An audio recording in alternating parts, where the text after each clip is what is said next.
Tonight, we continue our investigation into the ongoing pothole problem on Interstate 264. We went to Suffolk to find out what Governor Bob McDonnell thinks about the failures of TME Enterprises to carry out the contract to fill potholes and VDOT's failure to make sure they do.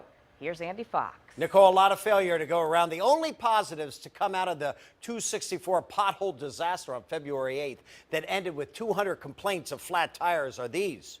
First, the potholes are getting fixed, and 264 is being greatly rehabbed with new concrete, tons of it. Second, it crystallized the need to properly fund roads, and no one benefited from that more than Governor McDonnell and Suffolk Delegate Chris Jones. No one did more to push through the $1.4 billion a year transportation plan in the House of Delegates than Suffolk Delegate Chris Jones. We'll get between $350 and $400 million a year to go towards maintenance, new construction, and just improving our quality of life. And he was greatly helped in his efforts at just the right time by the 264 pothole disaster. At the height of the transportation, we need more money for transportation funding debate. That certainly didn't hurt in the argument of why we needed to do what we did. From what I have been told so far, we're certainly not pleased with the performance of the contract. The failures of TME Enterprises to fulfill the $32 million maintenance contract has reached Governor Bob McDonnell. But TME has failed to do the job. Shouldn't they be fired? Shouldn't TME be fired? Well, we're looking at all of that. I am not going to tolerate non-performance by our vendors at any level. But Governor McDonnell is getting hit politically by some in his own party for raising taxes, even if the money is earmarked for roads. So how do you go to taxpayers and say, give us some money, when this is the evidence of what's being done with taxpayer money?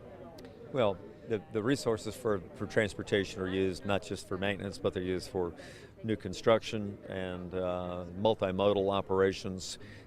Listen, from what I have been told so far, we're certainly not pleased. You know, we're going to raise your taxes. I mean, and some people would say, is this the way you're spending my tax dollars? It's not acceptable. I mean, it's just not acceptable. McDonnell would not answer the question of TME's future, but Delegate Jones did. Do you think TME ought not get the contract? Well, if I was sitting in that position, I would be hard pressed to renew it, from what I know. It is now 6:02, and TME still has not returned my phone call. The 9-page preliminary summary is mostly critical of TME, the major finding that TME failed to permanently patch potholes for the life of the 5-year contract. And that has led, according to the report, to the deterioration that we witnessed on February 8th. I'm Andy Fox, 10 on your side. In a news release Friday by Governor McDonnell, he suggested a major rebuild of 264. Today, he backed down from that, saying how Hampton Roads spends its transportation dollars must be decided in Hampton Roads by Hampton Roads leaders.